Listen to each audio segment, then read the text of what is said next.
Foodies, నేనైతే మంచి తీయని వీడియోతో మీ ముందుకు వచ్చేసాను.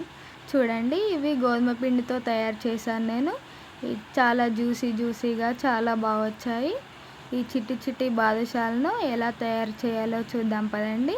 ముందుగా ఒక కప్పు గోధుమ పిండిని ఒక బౌల్లో వేసుకున్నాను. తర్వాత అందులో 1/2 teaspoon baking soda or వంట సోడా దానిలో వేసుకోవాలి. తర్వాత 3 టేబుల్ స్పూన్ల నెయ్యి వేసుకోవాలి. నా దగ్గర నెయ్యి లేదని నేను ఆయిల్ వేసుకున్నానండి. వాటిని ఒకసారి మిక్స్ చేసుకొని తర్వాత కొద్దిగా వాటర్ వేసుకుంటూ చపాతీ ముద్దలా కలిపి మూత పెట్టి పక్కన పెట్టుకోండి. తర్వాత అదే బౌల్లో అదే గిన్నెతో ఒక కప్పు షుగర్ వేసాను.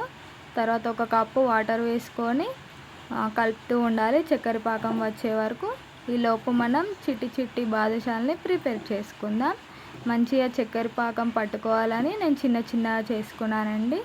మీ ఇష్టం, మీరు ఏ సైజులోనైనా చేసుకోవచ్చు.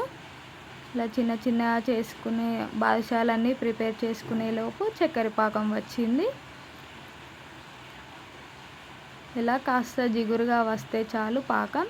స్టవ్ ఆఫ్ చేసి ఇప్పుడు ఒక ప్యాన్లో ఆయిల్ హీట్ చేసుకొని అది కాస్త గోరువెచ్చగా కాగానే తర్వాత అందులో బాదుషాలన్నిటినీ వేసాను.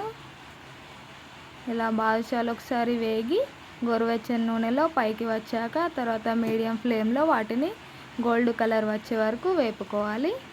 ముందే మనం హై ఫ్లేమ్ పెడితే గుల్లగా రావు. ఇది బాగా వేయించుకోవాలి ఈ పద్ధతిలోనే. ఇలా వేగిన వాటిని షుగర్ సిరప్లో వేసుకోండి. తర్వాత మిగిలిన బాదుషాలని కూడా ఇలాగే గోరువెచ్చని నూనెలో వేసి తర్వాత అవి పైకి వచ్చాక బ్రౌన్ కలర్ వచ్చే వరకు ఫ్రై చేసుకోండి.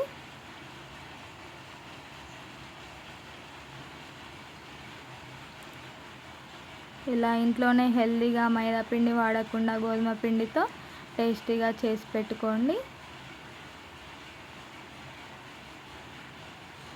అంతేనండి. అవి ఒక 15 minutes or half an hour వదిలేసి అవంతా షుగర్ సిరప్ పీల్చుకున్నాక తీసుకొని తింటే చాలా బాగుంటాయి. Thanks for watching. మీరు ట్రై చేయండి.